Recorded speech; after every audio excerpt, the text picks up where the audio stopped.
On our recent trip to Perth with the Melbourne to Osaka roadshow, we caught up with David Kenny.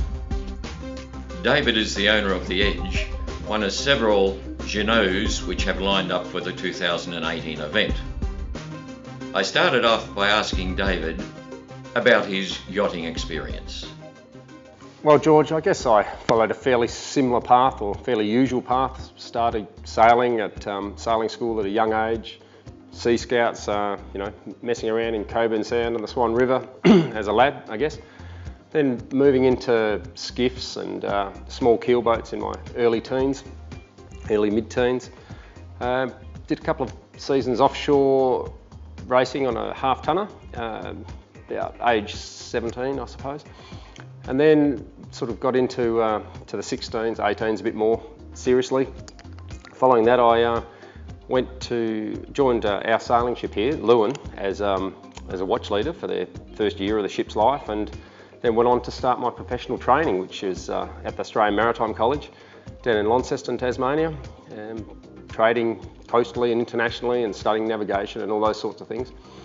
And then moved into keelboats in my own right in about 2000. And last year bought a Genot 3200 to start doing the double-handed stuff offshore of Western Australia, and from there I guess I've always had an interest in the Melbourne to Osaka race right from the early days of the race, but it's just taken quite a while to get there, I guess, get the right boat. David, you've got a pretty interesting day job. Would you like to tell us about it? Yeah, so I suppose my second career in the maritime field is as a marine pilot. So I work for an energy company called Woodside in Western Australia, and operate as a marine pilot in the port of Dampier, bringing LNG tankers into the port and oil tankers, filling them up and taking them out to sea again. Now, David, I'm sure all Woodside shareholders will be pleased to know their ships are in safe hands. Tell me, where did you find out about the Melbourne to Osaka yacht race? Yeah, I was reflecting on that, George, and I'm pretty certain I would have heard about the 1987 race, and it piqued my interest. I sat down with a friend and we talked at great length over a number of days about the race. But life gets in the way and things move on. But I suppose I've followed it loosely since then.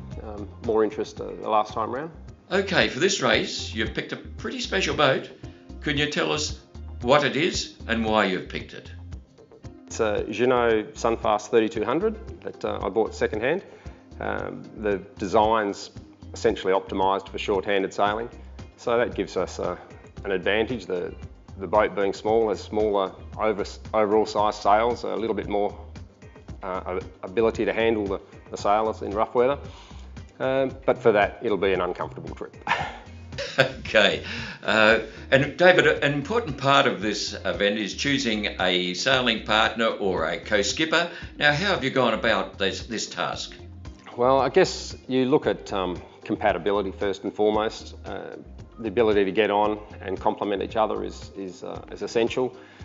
Obviously, a high degree of sailing skill and knowledge, and the additional factors, the engineering, electronics, navigation, all come into it. If you can cook, that's a real bonus.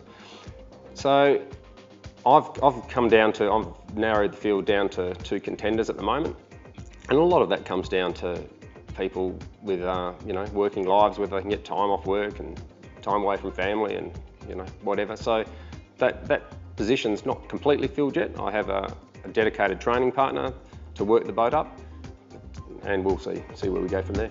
Okay, David, your preparations seem well underway. Now, what do you see as the biggest challenge for you in this race? Yeah, there's plenty of challenges for this race. The challenges before you get to the start line, those of preparation, organisation, decision making, fiscal, are quite enormous, to be honest. But overall, I think in the race it'll be a fatigue issue.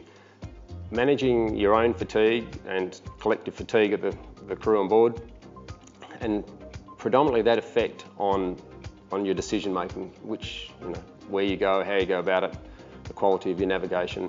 So fatigue will be a big one I'll be paying attention to. Now, David, we run the biggest loser in this race. Do you expect to lose any weight? Yeah, that's pretty likely, I suspect. Fortunately, I've got a little bit to lose, so that probably won't be be a problem. Okay, David. We caught up with you after the roadshow and you had your wife along. Could you tell us whether you're expecting her to be there to meet you when you arrive? Well, hopefully my wife will make the journey. I'm sure she will. She enjoys travelling to Japan. We do that on a semi-regular basis. And it would be nice to see my son there as well. David, you've run the race. Your boat's in Osaka. What are your plans to get the boat back home? Well, that's one of the decisions yet to be made. There's a few options there, I suppose. First and foremost, it'd be nice to put it on a ship and bring it back, but that comes with a cost. Unless I can wangle a deal and see if I can't get it stuck on the side of an LNG tanker and bring it back to Dampier. But we'll see how that one goes. Failing that, I'll bring it home in her own hull. David, thanks for your time today and all the best for your preparations for the 2018 event.